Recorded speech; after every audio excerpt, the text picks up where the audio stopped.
Particular समस्या के लिए ये प्रेस कॉन्फ्रेंस के लिए हमने आप लोगों को इनवाइट किया है, that is related to brain stroke. अब ब्रेन स्ट्रोक एक ऐसी चीज है जिसके बारे में शायद आपने सुना तो होगा, लेकिन आपको उसकी सीरियसनेस का शायद आइडिया ना हो। तो वर्ल्ड स्ट्रोक ऑर्गेनाइजेशन कहती है कि 1 in 4 people will have brain stroke during their life time. That means कि अगर हम यहाँ पे 50 लोग हैं, 50 में से 1/4 को स्ट्रोक होने का हाई चांस है। तो इतना ज्यादा कॉमन है। और इंडिया में आज की डेट में जो रिसेंट पब्लिश रिपोर्ट्स हैं उसमें stroke has become number 2 killer across all the diseases. तो इतना ज्यादा कॉमन है। स्ट्रोक दिखता कैसा है? जैसे हार्ट अटैक के बारे में हमें पता है कि चेस्ट में पेन हुआ, शोल्डर में पेन हुआ, सांस लेने में तकलीफ हुई तो वो हार्ट अटैक है। तो स्ट्रोक कैसा दिखता है? उसके लिए अगर आप ये वीडियो देखें, it's a very small video. अब ये जो पर्सन है शाम, ये देखिए, मुंह टेढ़ा हो गया, ये बाजू नहीं उठ रही है, ये उठ रही है, राइट साइड की बाजू नहीं उठ रही है, और जो बोल रहा है उसकी क्लैरिटी चली गई है।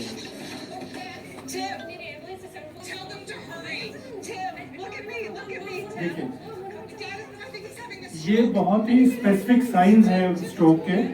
हाथ या बाजू का पैरालिसिस होना, मुंह का टेढ़ा होना और क्लियरली बोल ना पाना।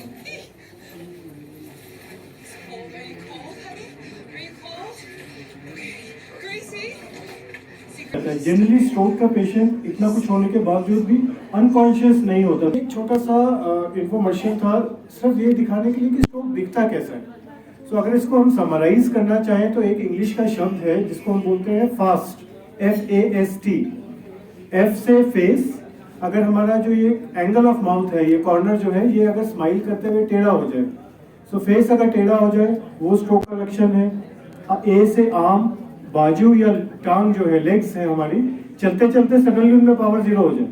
मैं ऐसे हाथ उठा पा रहा हूँ, सडनली वो हाथ ही ना उठ पाए तो वो स्ट्रोक हो सकता है। स्पीच, S से स्पीच, जैसे अभी मैं क्लियरली बोल रहा हूँ, आप सुन पा रहे हैं, समझ पा रहे हैं, लेकिन अगर मैं बोलते बोलते मेरे शब्द तो निकले लेकिन उनकी क्लैरिटी चली जाए या स्लरिंग हो जाए तो वो स्ट्रोक हो सकता है। और T इज टाइम, अगर इन तीनों में से कोई भी सिम्टम होता है तो टाइम नहीं गंवाना है। टाइम की इंपॉर्टेंस क्या है उस पर भी मैं आता हूँ।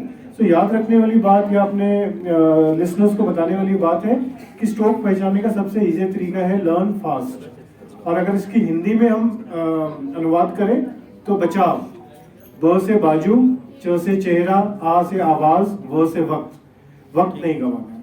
अब वक्त की इंपॉर्टेंस क्या है इसमें कि पिछले ऑलमोस्ट 40 इयर्स तक स्ट्रोक का ट्रीटमेंट, जो डेफिनेटिव ट्रीटमेंट है, जो पक्का इलाज है, सिर्फ 4.5 घंटे तक हो सकता था।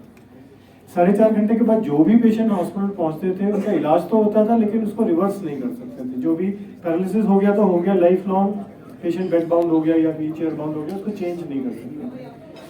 ये दवा थी, अभी भी है, जो शुरू के 4.5 घंटे तक क्लॉट को जो ब्रेन में चला गया उसको डिसॉल्व कर सकती है, पिघला सकती है। पर वो मरीज जो 4.5 घंटे के बाद है उनको कोई इलाज हम नहीं दे पाते थे। अब जो नई टेक्निक है जिसे हम मैकेनिकल थ्रोम्बेक्टमी बोलते हैं, उसके माध्यम से हम दिमाग में जो क्लॉट है उसको पिघलाने की जरूरत नहीं, उसको ऐसे करते हैं वो। अगेन अगर आप स्क्रीन पे देखें, यहाँ पे ये दिमाग की धमनियां बनाई गई हैं और ये क्लॉट दिखाया कि इसने क्लॉट ने ये यहाँ से जो फ्लो जा रहा है आगे उसको बंद कर दिया। तो हम बहुत ही छोटा सा 2 मिलीमीटर 1.5 मिलीमीटर का छेद करते हैं बाजू में, रिस्ट में या लेग के ऊपरी हिस्से में, और वहां से कुछ ट्यूब्स लेके जाते हैं दिमाग के अंदर। गौरतलब बात यह है कि ब्रेन ओपन करने की जरूरत नहीं है इस इलाज के लिए, जैसे हार्ट अब संभव है। सो अंदर जाके उस ट्यूब के माध्यम से जिसे माइक्रो कैथेटर बोलते हैं, हम एक स्टेंट डिप्लॉय करते हैं जो कि टेम्परेरी स्टेंट है। अगर आप यहाँ देखेंगे उसे हम इस क्लॉट को पकड़कर पुल आउट कर सकते हैं।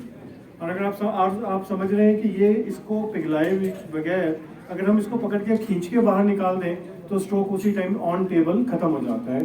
सो ये जो ट्रीटमेंट है मैकेनिकल थ्रोम्बेक्टमी, ये 24 घंटे तक दिया जा सकता है।